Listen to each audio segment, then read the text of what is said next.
Hai teman-teman, Assalamualaikum warahmatullahi wabarakatuh. Bagaimana kabar teman-teman pada pagi hari ini? Semoga teman-teman dalam keadaan sehat walafiat ya. Pada kesempatan kali ini kita akan belajar tentang menentukan pesan moral dari suatu cerita. Kita masih belajar pada tema 4 yang berjudul berbagai pekerjaan dengan subtema 2 yaitu pekerjaan di sekitarku. Muatan pembelajaran bahasa Indonesia pada kali ini akan didampingi oleh Bu Amel. Mari teman-teman kita simak cara menentukan pesan moral dari suatu cerita. Nah, sebelum memulai pembelajaran, ada baiknya kita berdoa terlebih dahulu. A'udzu billahi minasyaitonir rajim. Bismillahirrahmanirrahim. Raditu billahi rabba wa bil islami dina wa bi Muhammadin nabiyyan wa rasula. Rabbi zidni ilma warzuqni fahma.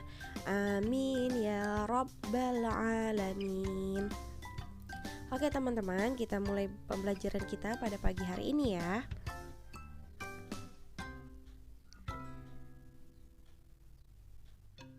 Nah, sebelum kita menentukan pesan moral, kita harus tahu dulu apa sih pengertian dari pesan moral itu sendiri. Pengertian dari pesan moral adalah suatu nasihat, amanat, atau permintaan yang ingin disampaikan seseorang kepada orang lain. Dalam hal ini, yaitu permintaan yang ingin disampaikan oleh penulis kepada pembaca.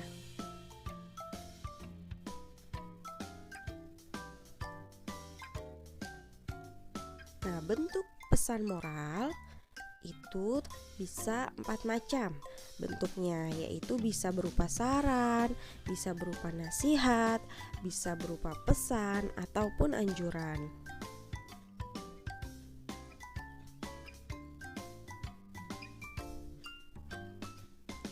Jenis-jenis pesan moral dari suatu cerita ada 2 macam, yaitu bisa berupa pesan tersurat ataupun pesan tersirat. Apa sih pesan tersurat itu? Pesan tersurat itu adalah pesan yang disampaikan secara jelas oleh penulis sehingga mudah dimengerti oleh pembaca melalui kalimat yang ada di dalam cerita. Sedangkan pesan tersirat itu adalah pesan yang disampaikan penulis secara tersembunyi dan bisa dimengerti jika pembaca mengikuti alur cerita dari awal hingga selesai.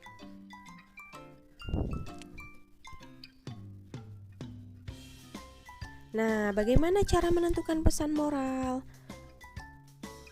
Yang pertama, pasti kita harus membaca teks dengan seksama dan cermat. Kemudian, kita dapat mengambil suatu hikmah atau pandangan hidup dari cerita yang disampaikan oleh penulis kepada pembaca. Dan yang ketiga, pahami tiap sikap tokoh atau tingkah laku tokoh dalam cerita tersebut. Dan yang keempat, pastinya kita harus membaca dan mengikuti alur cerita dari awal sampai akhir.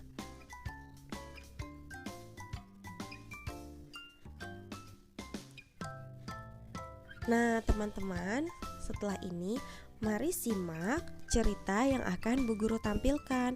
Disimak baik-baik ya. Kemudian kita sama-sama pahami kira-kira apa pesan moral atau amanat yang akan disampaikan dari suatu cerita yang nantinya akan Bu Amel tampilkan. Yuk simak baik-baik ceritanya.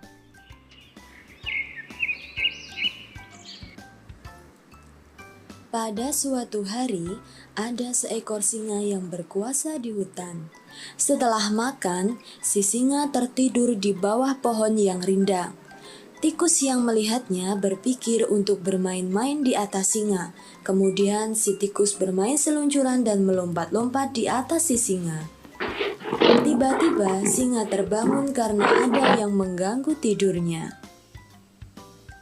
Kemudian singa menangkap si tikus dan akan memakannya.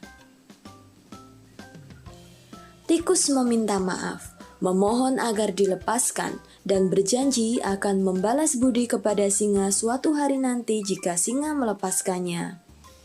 Singa seakan tidak percaya jika tikus dapat membantunya, tetapi singa melepaskan tikus karena singa masih merasa kenyang. Beberapa hari kemudian, ada pemburu yang memasang jebakan untuk menangkap singa. Si singa akhirnya masuk dalam perangkap pemburu.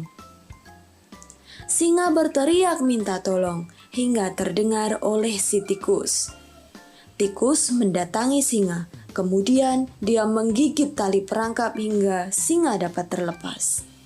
Singa berterima kasih kepada tikus karena telah menolongnya. Singa meminta tikus untuk menjadi temannya. Dia juga mengizinkan tikus untuk bermain-main di badannya. Kini, tikus bisa bermain-main dengan singa tanpa rasa takut lagi. Akhirnya, mereka menjadi sepasang sahabat yang saling melengkapi. Nah, teman-teman sudah melihat dan menyimak kan video yang Bu Amel tampilkan? Kira-kira apa pesan moral dari video tadi?